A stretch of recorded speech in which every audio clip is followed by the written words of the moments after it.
So tonight we have uh, kind of a legend in boxing for a different reason, I would say. The Butterbean. But no, you can't. You can't just. I'm trying to build it up. You can't just shout that Oh, out. but dude, that's Butterbean, bro. But you're ruining the momentum, and now you're giving away what? All right. Yeah, Butterbean. We have Eric Butterbean Bro, on tonight. King of the Four Rounders. Uh, King of the Four. you know, everybody knows him. Funny enough, more people probably know him, the average person, than one of the Roy Jones or one of the great fighters in history. More people have probably heard of Butterbean. This guy was a great guy, was an excellent fighter, regardless of what people say. This was a great interview, man. I think we should just Butterbean. let's do it. I can't say it. I can only say Butterbean. Let's do Welcome to the champ and the chump. it. And who's the chump? You. Me. Welcome to our show, people. There he is. Hey, oh my. Why are you sitting in the dark?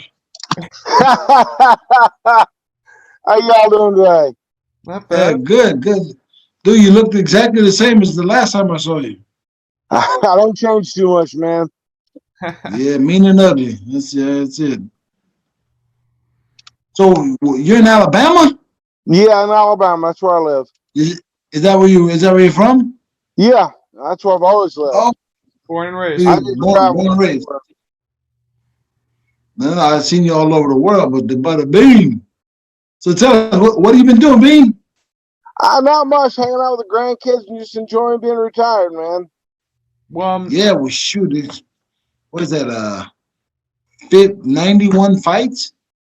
How about that? A little bit more than that to count all the K1 and MMA. and you had your last Jeez, fight when you were 47, if I'm not mistaken, at least for boxing. Do what? You had your last fight boxing at 47, right? Somewhere in there, yeah. Oh, so what made you? Because I saw where it was here from 2009 to 2012. It seems like you had no boxing matches. What happened there? Were you doing something else or what? Well, I was fighting a lot of MMA and kickboxing. Hmm. What made you? if I remember, butter bean, you're only about what, 5'9"? Yeah, about the ready to fight, ready 6 foot, 5'9", 5'10". 5'9", 6 foot, whatever. And your legs, you're not kickboxing. Your legs don't really seem like they come up your alley. Oh yeah, I'm a guy. I kickbox. I fought in K1 and Pride. I Wow, saw. how'd you do? I've done really well. Yeah. Yeah, it's different, but it's fun, right? I had a lot of fun, made a lot of money doing it. That made it a lot more fun. Oh wow.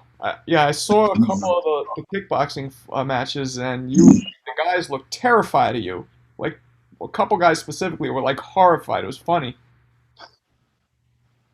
You're coming at them, and they were just like, oh, they didn't know what And then you, Yeah, they're not used to somebody that knows how to really punch. uh-huh. Yeah, that's true. Yeah, you had. So what brought who brought you to boxing? I know you'd already learned how to box, but who brought you? Because you were. I hate to be disrespectful, but you were like a sideshow, man. You were like people would love to see you fight, and there's only 4 rounds, which is wow. And so how did that whole thing come about?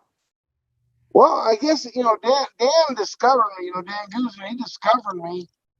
Because I fought Tough Man. I fought in the World Toughman. I was on pay-per-view before I even turned pro. Oh wow. Wow. Yeah, I saw that you were the Toughman Champion. Right, I had several. I was on pay-per-view probably 6 or 7 different times before turning pro. hmm and can you explain to people what exactly is the Toughman for people who aren't familiar Well, with? Tough Mans were a bunch of guys come in town, and they all just fight to see who the toughest guy in town is. And then, after a time, then they get the tough man from all the different towns, and they put a big regional together, which is like all tough man champions. Hmm. Okay. And then all them champions go to the World Tough Man tournament. Okay. Um, That's a really badass is that, right? Exactly. did you growing up in Alabama? Did you get into a lot of fights when you were younger? No, not really. I mean, my brother used to beat the shit out of me, but he was like 15 years old. You know, after that, no, I didn't get in a lot of fights. Because it's funny because you So, talking to you now, and also what I've seen of you, you seem like a really nice, kind of affable, lovable guy. But when you get in the ring, there's that fucking mean streak. You know what I mean? Well, when somebody's paying you to knock the other guy out, you got to go for the flow, man. That's true. yeah, definitely. But let's go back to my original question: was how did that whole thing come about? You only doing 4 rounds. You being this, this superhero type character. Right. The 4 round, right? The 4 round thing, because obviously you know this in boxing, most people progress to 6 to 8 to 10 or whatever. Right. Well, they kept paying me so much money. I mean, why would you want to fight more than 4 rounds? Agreed. When you get Okay, anywhere so from 80 to 100 grand to fight 4 rounds, why would you want to fight more? Yeah. no, but I get that, but because we know, but our audience doesn't know what we're talking about. Like boxing, you go from your first professional fight is a 4 rounder, and then you have 3 or 4 of those, maybe 5. Then you have 6 rounders, 4 or 5 of those, and then you have 8, 10, 12.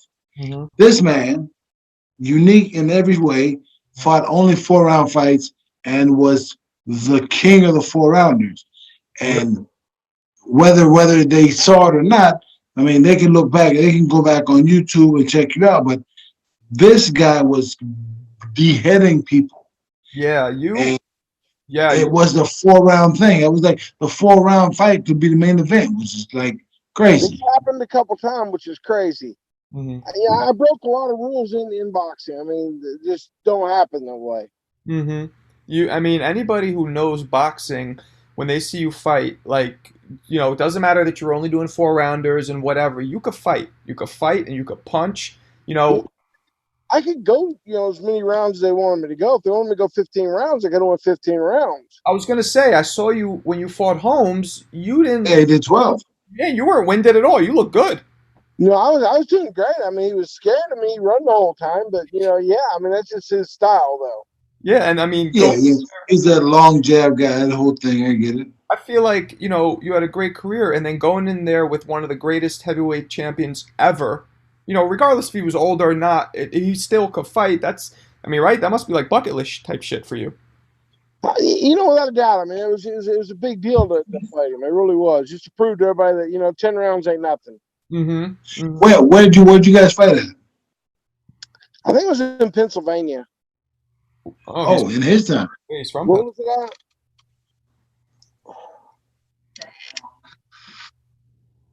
Yeah, Um, no, I'm not exactly sure. I think it might have been North Carolina, somewhere like that.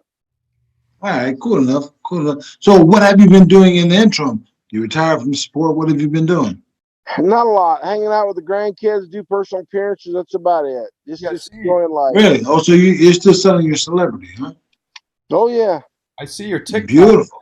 He has a TikTok account. Jeremy's a little bit of a caveman when it comes to internet, but I see your Well, TikTok. I just got TikTok only a couple months ago. I'm still trying to build up followers. I had 160, 170,000 so far, That's a which lot. is pretty quick for a short time.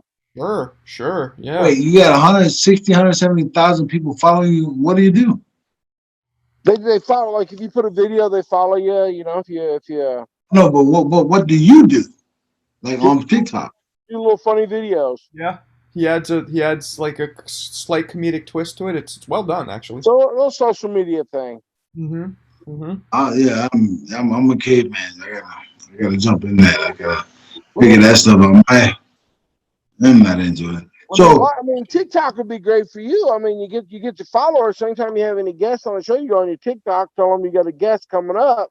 yeah. That hits a couple 100,000 people right off the bat. Yeah, we started it, so hopefully once we put you on, hopefully you can re TikTok it or retweet it or whatever the fuck it is. Right, exactly. I'm new to it too. I mean, I'm old school when it comes to social media. So let me ask you a question. When you fought Peter McNeely, he was the first fighter that you fought who had like 20 plus. Like he had a pretty good record actually. What made you fight him? Because it seemed like he was kind of not the same caliber of fighter that you were fighting before that. What made you pick him? Well, I fought other guys that were higher caliber than him. Like Louis Monaco was a lot higher caliber than McNeely. I guess record-wise, because yeah, better. He was a better fighter, but McNeely's record was pretty good. Yeah, it was really pat. I mean, it was Padded. nothing special. Mm, I mm. What? mean, Okay. What's up with this WWF stuff you got on your resume? right. So that looked like you guys were clearly really fighting, right? There was nothing staged about that. No, the brawl for all was a real fight. It was actual real fight. Mm-hmm. Who was the fighter that you fought?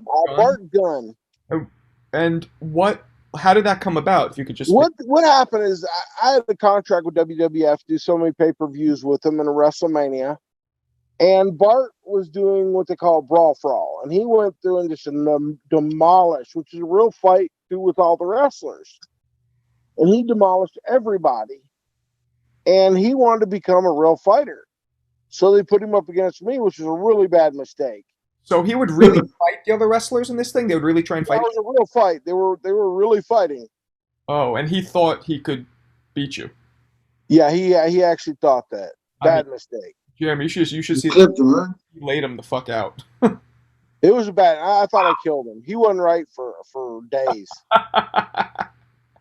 uh, is there any fighter that you fought that you had true bad blood with for some reason that you could think of? Yeah, there was a couple of them. One of them, the guy had stalked me. I mean, he stalked me. He was like showing up at fights, telling the media how I was ducking him. I didn't know who he was. And then we about got in a fight at the press conference when we actually did fight him. He ended up lasting like 20 seconds in the fight. Oh. Oh God, one of those guys. I mean, yeah, you don't ever really want to piss a 350-pound guy off, really.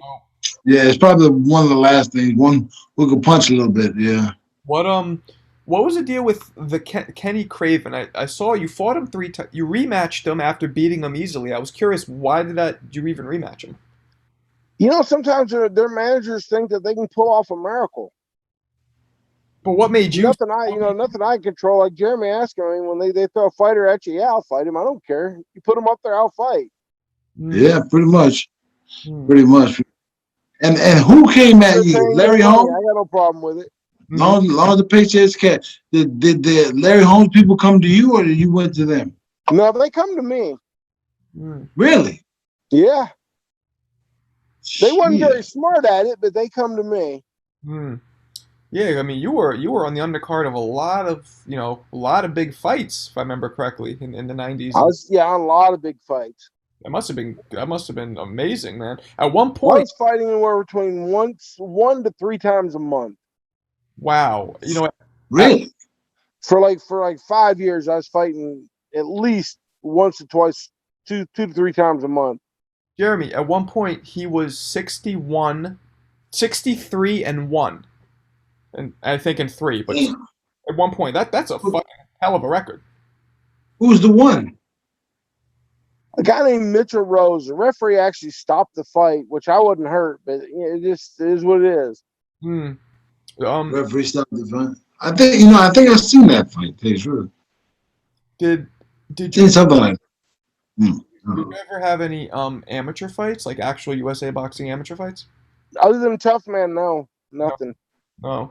So tell me, how do the Toughman tournaments compared to fighters compared to these low-level 4-rounder guys?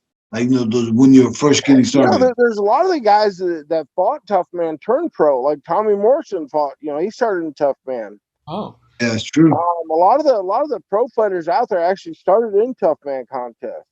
Oh, yeah. Okay. Do you think that's you get them down south kind of thing? Yeah, I think so. I haven't seen a Toughman in California ever. I'm in New York. Are they out here? Some states never allowed it. Some states did. Some states didn't. Yeah. Would you Did you see the Tyson Roy Jones fight? I did not. Didn't care nothing for it. So I guess my second question leading up to that was, would you ever consider coming back doing like a Legends thing like that at the same? Well, they actually there was people that contacted me about doing something with Tyson prior to that. Oh. But I have a real bad hip. I'm not able. Oh. I got to have hip surgery before too long. Oh man. Oh, you know what? Chris Bird has hip surgery too. Did he? Yeah, yeah, hip surgery because of being punched in the hips and stuff, man. Is that what was yours from? Well, a lot of mine was from fighting in the MMA and the mixed martial arts. Mm. Really. So did you find? So Go ahead, Jeremy. what sport do you find most interesting or competitive or one you Well, would? MMA, in MMA, I like it better because, like in boxing, a lot of the guys go out just to win. They got a strategy. They're just going to win on points. Hmm. Yeah, They plan on doing it. In MMA, they don't do that. They go out. They go for the finish every time. You'll never get an yeah, MMA guy wanting to. I mean, if you lose in MMA, it's not that big a deal if you go out there and fight. Hmm. Which kind of brings back the Mickey Ward Gotti fights. People didn't care after the fight who won or lost. Like in boxing, a lot of it's times when they lose a fight, it's devastating to their career. Hmm. But in correct. MMA, it don't matter as long as the guy goes up there and fight, and Interesting. Yeah, it makes the well, fight that's better. true. That's 100% true. I get that. Wow. Do you know, you and Jeremy have one common opponent in common. You both knocked out Marcus Rode. I just thought that was a kind of a good little fun fact for the listener. Right, big dude. Was he a big guy? Was he? I don't know. Jeremy doesn't even remember fighting him. I believe he was a big, tall guy. Uh huh. Uh huh. Yeah, okay. Um. Okay. So when you were growing up, what? Well, okay. My first question, I meant to ask this before. Where did the name Butterbean? You probably been asked this 1,000 times. Sorry, but where did that come from? Well, I worked in a mobile home factory, and the story I used because you got to have a story on why they call you Butterbean was that I had to hit the 400-pound weight limit, and I went on a Butterbean chicken diet. Butterbeans are like a big lima bean. I went on a Butterbean diet to lose weight, but actually, my father-in-law gave me a bunch of MREs to eat. I And bet they you. give you Mhm. gas. The Those are meals, the military MRI. rations. Military rations. What is? MRI.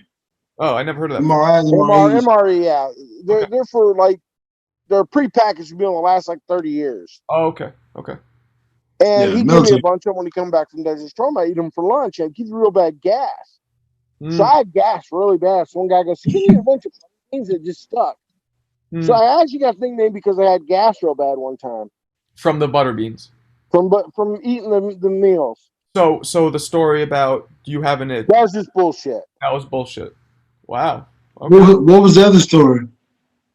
Well, I ate butter beans to lose the weight, To lose.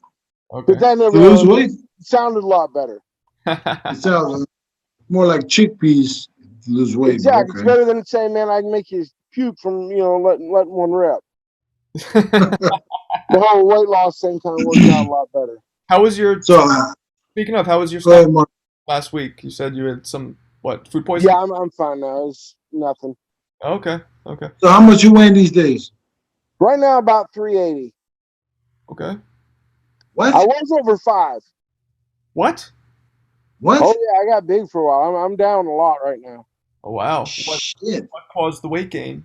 Just sitting at home or what? When you're just not able to do nothing, you got a bad hip. It'll add on, man. Oh wow. Yeah. Okay. Hey, Tony. Nothing. Yeah, shit.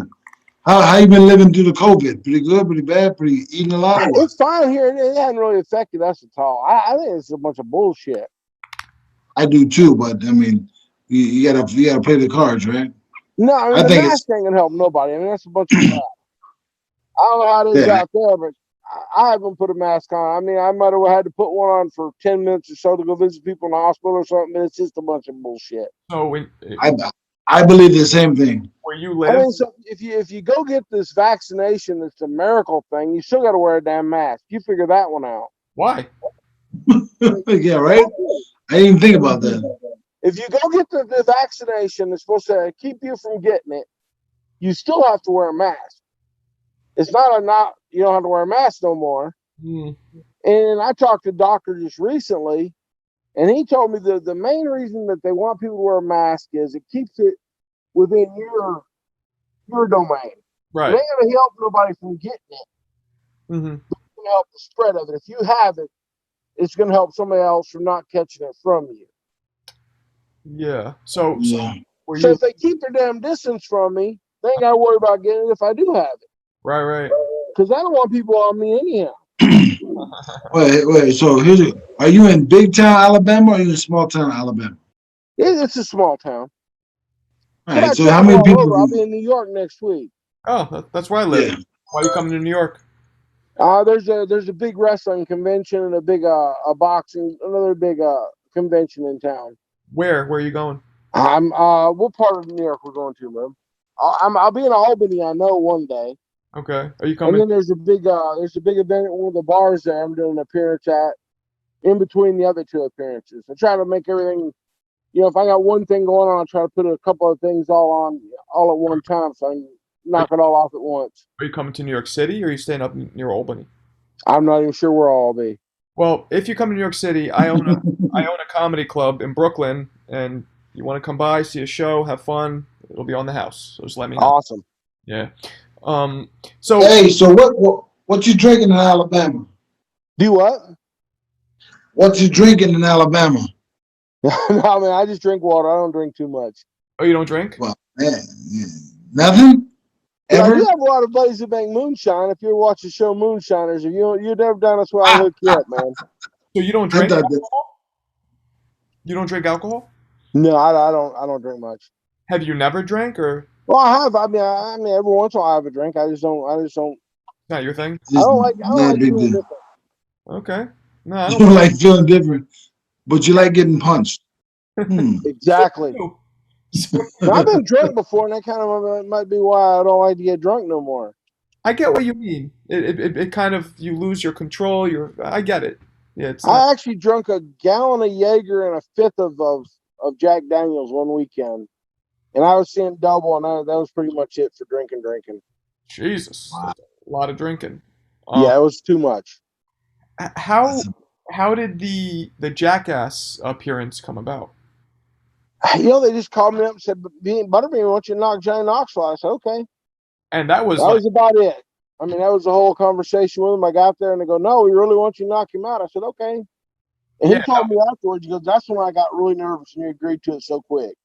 I said, dude, if your grandma wanted me to knock her out and she paid me, I would knock her out. yeah, I mean, So it seems like And I you're living a would. good life in Alabama, huh? you, Say it again. And, if his grandma wanted to come to me and said, Butterbean, why don't you knock me out? And she paid me, but I'd knock her ass out. I mean, you were really trying to. You weren't holding back. You were really putting everything Oh, you no, I knocked him. I hit him pretty damn good. had. Yeah, he But could. I let him hit me first, so that's nice of me. I saw that. Yeah, I saw Yeah, that. but dude, regular people hitting us is like a fly on a shoulder. You're right. Yeah, It's like people say, I'll knock you out. I go, yeah, maybe, whatever. I'll knock the shit out of you. I get this question all the time. I don't know how to explain it to people. which It's one? like when people ask you who hit you the hardest. Oh, I can't explain it. I don't feel it like it's like if you took a baseball bat, you hit it on the ground. It's the vibrations all you feel. I don't feel the pain. It don't hurt. right. But Yeah. sometimes, I mean, I fought too. Sometimes there are certain people where you feel it. You feel the pressure more than others. That like it doesn't hurt, but there's like you just feel like if somebody pushes you, you feel being pushed back a little further than somebody else. You know what I mean? I guess that'd be the vibration I'm talking about. I Yeah. mean, I never. I mean, honestly, Yeah. I've never been. Only thing I got kicked one time, and I could hear bells ringing, but I wasn't dizzy. I wasn't out of it or nothing. But it never affected me any way. How how did you when you did the for me it's real, as a fighter, former fighter, how weird was it to be getting kicks thrown at you, when you transitioned over like I, what was that like? Different. It was different. Was it would you say that it's harder to be a kickboxer? Well, I took karate before I even boxed. Oh. Before I even talked. Before I'd been in kickboxing tournaments prior to that. Oh. Okay. Yeah, because And people, believe it or not, back then I kicked somebody in the face, that was 6 foot tall. you did. Even as big as I was, I could. Oh wow. So I was really Wanna go- flexible. I met a guy in Japan. His name's Akabono. which Mm-hmm. is a sumo wrestler with 680 pounds. He could do the full splits. Woo! What's what's the heaviest guy that you ever fought? Was there anybody that was like really? Probably 450 somewhere in there. Wow. Yeah. So the ring was at its max weight limit. I fought a guy one time weighed 350 pounds, and in the first bell, he's just on his toes. I was like, "What the fuck?" On his toes? Guy named he started dancing. Oh. What was his name? Robert Ironhead Smith. Look him up. 300 plus. Wow. Dude Well, could fight his. I only had one fight that was 299, and they still announced me 300. Mm-hmm. But the one guy I fought was about that size. I hit him, and he fell straight down, and his weight coming down his legs broke his leg and put the bone through his leg. Oh. Are you serious? But, yeah, that was pretty bad. He didn't know what hit him. He Yeah. thought he slipped and fell, and I said, "Yeah, you got to be careful about the ring being slippery." Yeah. Is that on He TV? slipped on the right hand. That's what he did, though. Exactly. Is that fight on TV? I hope not. That's gross. Free. So is that Butterbean? Is that fight you're talking about? Is that on TV? Could like I look up, I don't know. you don't know? Wow. It was one of my tough man fights. I got it on video somewhere. Oh, tough man. Okay, I thought it Oh, was man, boxing matches. You gonna say something? so yeah, I was talking to somebody else. Oh. I was talking to somebody. 91 fights. So would you ever come back to fight again? No, I'm done with it. I had a lot of fun doing it. You know, if the money is right, I mean, I'm still making really good money just doing appearances. I'm making sometimes fight money just doing appearances. Really? And your appearances, and what do you do at those? Yeah, good question. Just say hi and shake babies and kiss hands. That's about it. Sign autographs and just enjoy life. You said that backwards. No, you don't shake babies. get in trouble for that shit. Yeah. So growing up, you were not you weren't a tough guy. You didn't get in a lot of fights. What really made you want to start boxing? You know, it was a dare to enter a tough man contest. You know, and after I liked it, found I could knock people out and enjoyed it. I mean, you get paid to Make do a something couple like that. bucks, It's an man. awesome job. Wow. So before that, you would never hit the bag. You didn't know that you had that ability. No, not a clue. Wow. Yeah, because I mean, you had some real. You know, I don't want to. I can't emphasize this enough for people listening.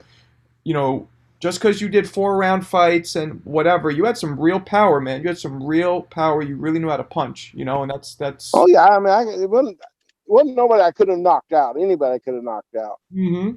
You know, anybody the right day could be knocked out. Yeah, for sure. Well, hey, Mr. Butterbean, it was a pleasure talking to you this evening. Man, we look at we got to have people watch your old tapes and fights in USA Boxing. You were quite an event to watch. Yep. We appreciate you coming, and the champ and the chump. I want to thank you for your time, man. Thanks, man. It was Hey, great. y'all have an awesome evening too. You too, man. Thank you so much. Take care. Hey, y'all. See you, bud. All right, bud. Well, the conversation with Eric was really great. I think he was a good dude. He's got a lot of things going on for himself right now, and there's only been one king of the 4-rounders. There's only been one. I would love to see somebody else try to take that title. You know what I mean? That's a good point. It would be so fun. It should be you. Me? You should be the king of the 4-rounders. Old fart. We should try and cultivate somebody and bring them in and try and challenge. We should bring in yes. We should. We should bring in. We can call him Lima Bean. Wow. I own a comedy club, and that's just unacceptable. Okay. Pinto? You know what's funny about Butterbean? And it's funny. It's about how we talk about the business of boxing. He was saying how he made so much more money than probably you did, and then a lot of people doing what he did. Isn't that amazing? It's fucked up. You know what I mean? Because you were a serious fighter, and he was serious, but you right. He had his niche, and he perfected it. But not only that, he was reducing his risk. what you did could get you fucking punch drunk and get you brain damage. What he did reduced that dramatically. You know what I mean? Yeah, imagine that. He's from Alabama and he's smarter than me. It really was. It's both amazing and a sad commentary on boxing that real fighters when I'm saying real, I'm not putting him down, but just like fighters who do 6, 8, 12 rounds, whatever, champions can sometimes make way less money. You know what I mean? Than Yeah, no, it is. And I said this so many times today or the other day. I said boxing is a business, and you put asses in the seats, you're gonna make the money. You're yeah. the business. I mean, And that's in a way. and, Sorry to cut you off. In a way, I feel like he was like the original Jake Paul or whatever. He's doing what. You know what I mean? yeah, makes sense. Makes sense. But Even though I don't know who Jake Paul is, but okay. that's those YouTuber guys who are. You really don't know who that is? I mean, I couldn't pick him out of a crowd for sure. That's Fucking blonde white boy. I don't know. YouTube. I live in LA, but you know how many blonde white boys live in LA? Whose arm do I keep seeing? Yeah, right there. There's a hand. That looks like a little hand. Is that your son? Oh no, that's a female hand. My Cool. girl thing. Oh, you're dating women again? That's cool. All right. I gave up on you, so Ha ha ha ha. yeah. Yeah, that's crazy. Yeah. Even now. At first, I thought it was your I don't know. I just saw some movement. I don't know. So yeah, I don't know. I think it's nuts because it's great though. So I should have done that shit. Still can. Maybe I will. Yeah, but you gotta have power. Oh fuck you. Yeah, Power. You're dissing yourself because you taught me how to punch. I didn't teach you how to. I didn't. I'm not. Yeah, whatever. All right, I'm out.